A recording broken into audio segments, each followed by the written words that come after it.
আমরা বলেছিলাম ছোট ব্যবসায়ীদেরকে, মাঝারি ব্যবসায়ীদেরকে প্রোটেক্ট করতে হবে এবং মাফিয়া তন্ত্রকে বিচারের আওতায় আনতে হবে, কিন্তু আমরা দেখেছি উল্টো ঘটনা ঘটছে। মাফিয়া অলিগার ব্যবসায়ীদেরকে প্রোটেক্ট করা হচ্ছে নানাভাবে, আর ছোট মাঝারি ব্যবসায়ীরা চাঁদাবাজদের তাড়নায় তারা জীবন যাপন করতে পারছে না, ব্যবসা করতে পারছে না। নারায়ণগঞ্জের সৎ ব্যবসায়ীদেরকে আইনি সুরক্ষা দিতে হবে, আইন শৃঙ্খলার পরিবেশ ঠিক করতে হবে, যানজট দূর করতে হবে এবং চাঁদাবাজ মুক্ত করতে হবে। নারায়ণগঞ্জকে আমরা কোনো পরিবারের কাছে বর্গা দিতে চাই না, কোনো গডফাদারের কাছে বর্গা দিতে চাই না।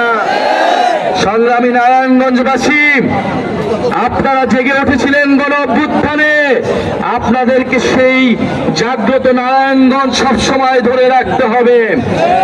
আমরা গণ অভ্যুত্থানে যে আকাঙ্ক্ষা নিয়ে নেমেছিলাম, যেই নতুন বন্দোবস্ত, সেই নতুন বন্দোবস্ত প্রতিষ্ঠার জন্য লড়াই করে যেতে হবে। আমরা এ কারণে বলি, আবু সাঈদ মুগ্ধ, আবু সাঈদ মুগ্ধ, শেষ হয়নি যুদ্ধ।